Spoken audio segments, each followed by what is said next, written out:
Whether you've had a relaxing evening playing bridge in the Earl Chandfield, or you've had a skinful at the Weir, whether you've been dancing down in buffers, or getting sweaty in club passion till the small hours, Chandwell Best Kebab is here to fuel your stagger home. Open all night, number 21 is the only stop you need to make on your walk up Station Road. You know you want to. Welcome to Chandwell. My name's Michael and I'm making this N-scale model of a rundown West Yorkshire town set in 1993. I've just finished this kebab shop for the top of Station Road, and because it's N-scale, it's really small. So in this video I'm going to show you the steps I went through to make this little wraparound frontage for this building. I thought it would be fun to have a kebab shop in the elegant building based on genteel Ilkley. But the building on Brook Street in Ilkley doesn't have a gable like in Chandwell, so I looked elsewhere for inspiration. One of my channel members sent me a picture of the Rising Sun Chinese takeaway in Aldborough in Suffolk. Aldborough. One of my channel members sent me a picture of the brightly coloured Rising Sun Chinese takeaway in Aldborough in Suffolk, and I was immediately taken by it. I decided to have an extruded wraparound frontage like this one on the corner of Station Road, just opposite the War Memorial. It'll need surgery to the road, but that's not a problem. Let's make a start. Because it's the main feature, I think that it's the quality of the glazing on a frontage like this that'll make or break the whole model. So I started with the windows. I drew out the frontage in the free software Inkscape. I printed the windows to sticky label and cut them out. I took the lid from some Christmas Lindor chocolates and stuck the window label to it. I used my usual sticky label method to cut away the glazed parts. I started by freehand cutting the small curves at the top corners. After this, the usual method continues by slicing across the edges in straight lines and then peeling away the glazed parts. I was left with 4 sections, including an open hole for the door. When I made the Jasmine a few weeks ago, this wraparound frontage had glazing set into large columns of stonework, and I don't have that luxury this time.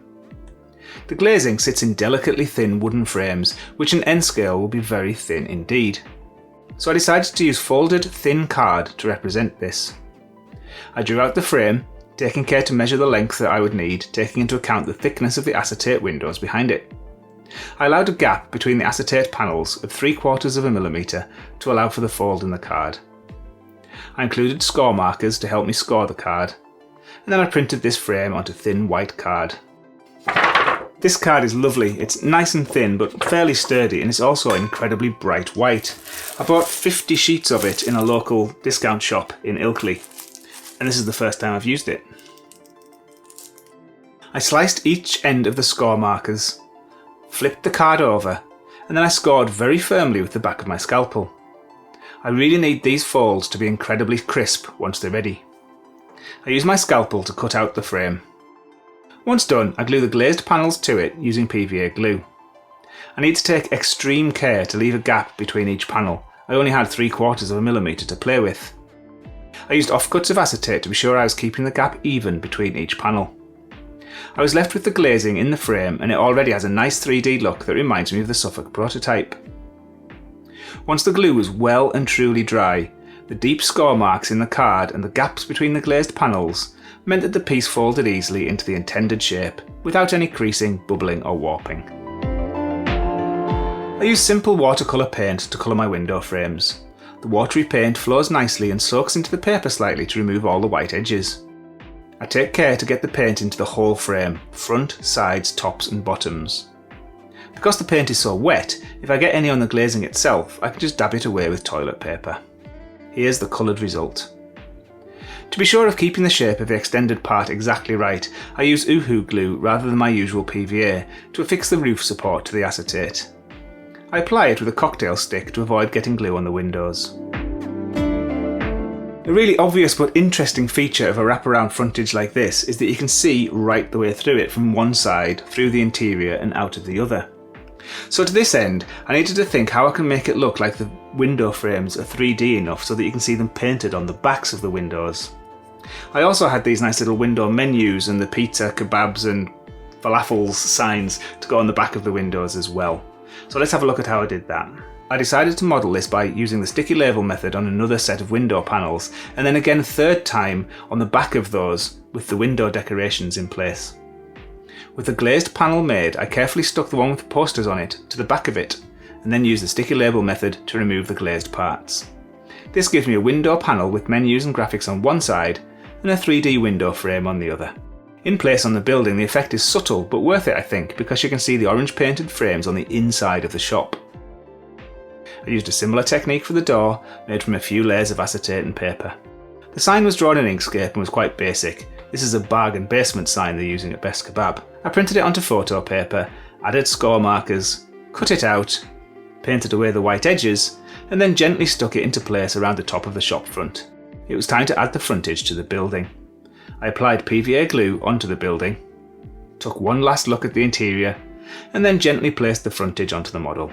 I took care to get it as well aligned as I could. The PVA doesn't grab tightly straight away, so you have some time to slide it into the right position. The architrave at the top was made from two slightly different sized elements which I printed onto thin card.